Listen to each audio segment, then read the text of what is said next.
Assalamualaikum warahmatullahi wabarakatuh. Kami dari kelompok domisili Bekasi ingin mempresentasikan hasil kunjungan kami ke RPH. Boleh di next?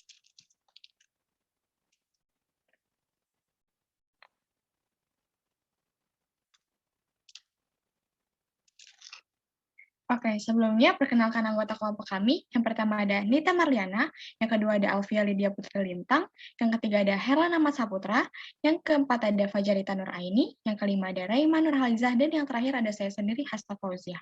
Next.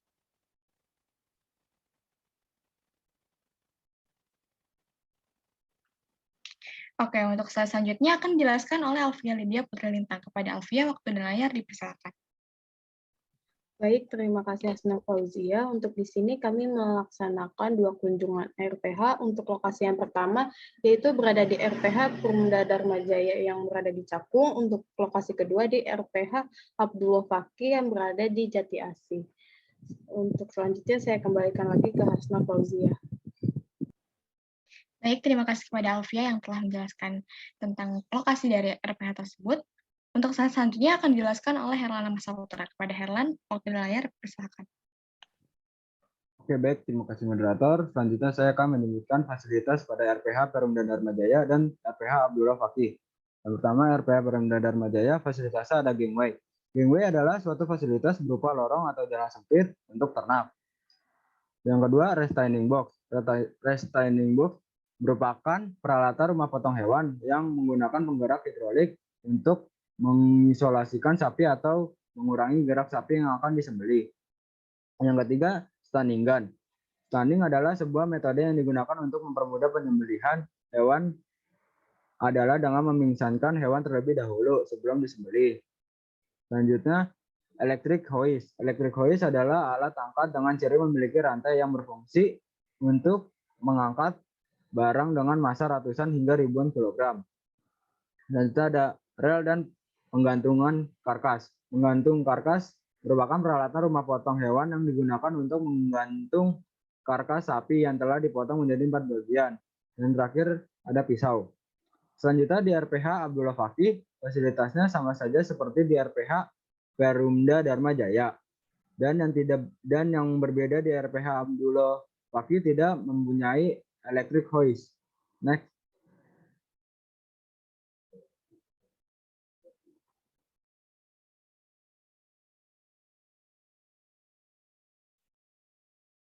Berikut foto fasilitasnya. Yang pertama ada gangway, yang kedua restraining box, yang sampingnya stunning gun, case magnum, kongkuis, di bawahnya lagi ada pisau, di sampingnya lagi ada kandang sapi, dan di sampingnya lagi ada loading atau unloading kettle. Sekian dari saya, kembalikan ke moderator. Baik, terima kasih kepada Herlana Saputra yang telah menjelaskan fasilitas dari RPH tersebut. Oke, untuk slide selanjutnya akan dijelaskan oleh Raima Nurhalizah. Kepada Raimah, waktu dan layar dipersilakan. Baik, terima kasih kepada moderator. Di sini saya akan menjelaskan mengenai proses pemotongan.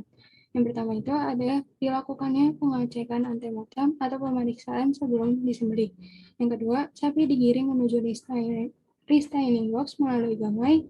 Ketiga, sapi dipingsankan dengan stunning gun di dalam restaining box. 4, sapi disembelih oleh juleha. Yang kelima, dilakukan pengecekan postmortem. Keenam, proses pemisahan kepala dan kaki. Boleh lagi next. Yang ketujuh, ada pengkulitan sapi, 8 proses trimming, 9 pemisahan jeroan, 10 karkas dibelah menjadi 2 bagian, 11 penimbangan karkas sapi dan kulit sapi setelah dipotong menjadi 4 bagian, yang ke-12 pemisahan daging dan tulang atau deboning, yang terakhir transportasi pengangkutan daging sapi ke pasar.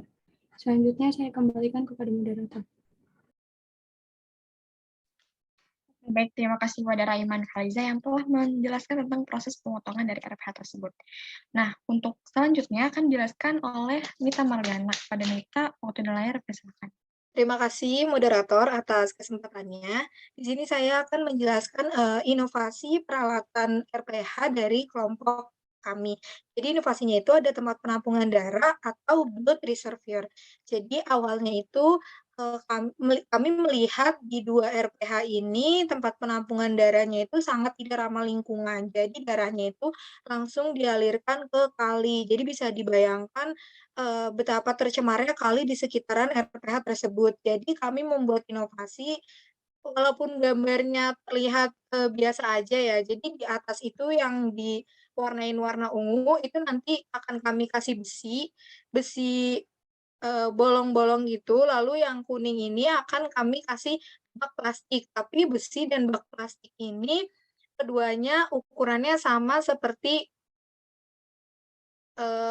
tempat penampungan darah pada, RPH gitu. Jadi fungsinya itu untuk meminimalisir pencemaran lingkungan yang ada pada daerah tersebut. Sekian yang dapat saya sampaikan, saya kembalikan ke moderator.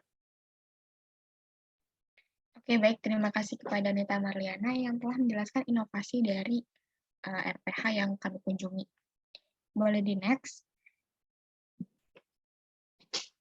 Nah, untuk kesimpulannya akan dijelaskan oleh Fajarita Nurani. Kepada Fajarita, waktu di layar dipersilakan. Baik, terima kasih moderator. Di sini saya akan memaparkan tentang kesimpulan dari kedua RPH yang kelompok kami kita kunjungi. Nah, RPH di Indonesia masih belum baik dalam segi karyawan, pengelola limbah darah, serta kebersihan daerah RPH-nya. Nah, berdasarkan pengamatan yang dapat disimpulkan dari kelompok kami yang sudah kunjungi RPH tersebut, perlu dilakukan pemeriksaan antemortem dan postmortem. Setelah dilakukan pemotongan untuk mendapatkan hasil daging asuh, aman sehat utuh halal, yaitu prosesnya itu saat tata pelaksananya kedua kegiatan itu kelompok kita itu belum menerapkan kelayakan karyawan pada proses penyembelihan. Selain itu, limbah darahnya belum dikelola dengan baik. Mungkin sekian dari saya kembalikan kepada moderator. Baik, terima kasih kepada Aini yang telah menjelaskan kesimpulan.